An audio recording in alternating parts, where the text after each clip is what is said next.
I forget who said it, I think it was from over here on this side of the room, but the idea of not trusting sources without interrogation, right? That is a good personal habit. Talking to Eric just a few seconds ago about a debacle at Yale University that chewed up a lot of oxygen in the media recently, he points out that the narrative told in the media is often quite different from what happened. So read widely, read a lot, especially when it comes to freedom of expression controversies. It can be very easy for somebody to say, hey, this is a free speech issue, and oftentimes it is. But there may also be other things going on, right? Context counts, so be sensitive and alert to the context.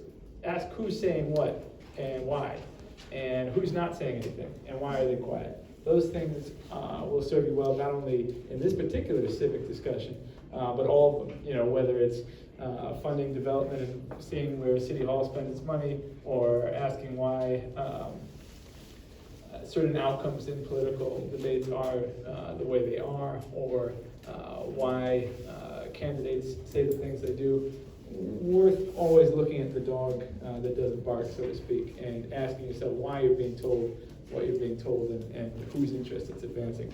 I don't mean that to sound as conspiratorial and paranoid as it may, but I guess ask questions about what you're being told. There's a great line from the poet Allen Ginsberg, which I try and remind myself of.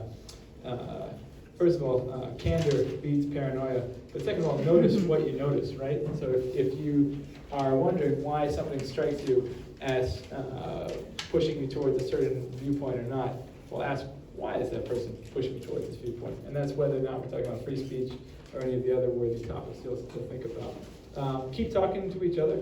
That's my ultimate hope. I was really encouraged by how vigorously you dove into those scenarios. And to answer another question I got from a couple of folks, they are based on true stories. This is kind of like the equivalent of the TV show Law and Order, where you see somebody had something happen in the news, and then the next season there'll be a Law and Order that mirrors it. So these are all who had the case with the professor and the gentrification, and they hated white people.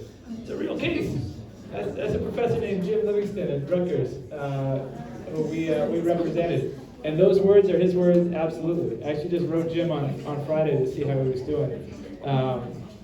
But he was charged and found guilty of racial harassment, and we represented him, and we got the charges against him dropped, and he still has his job. So, but interesting stuff.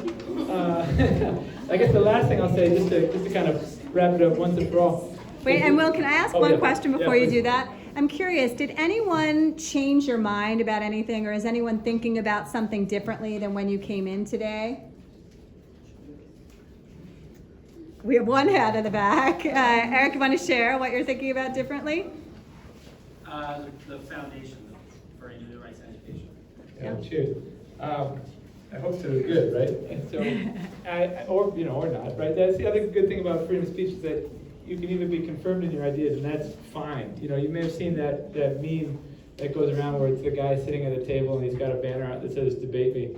And just remember that the freedom of speech also protects the freedom not to speak, right? Not only compelled speech, but sometimes folks. I remember when the white supremacists were doing their campus tours.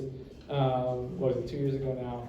One piece of advice, and this felt a little morally fraught at times, because sometimes you feel like a moral imperative to stand up and say something, but sometimes certain speech does thrive on oxygen, and you always have the right to ignore it, and that can be very powerful too, right? If the white supremacist Richard Spencer gives a talk in Florida and nobody comes, does the news cover it?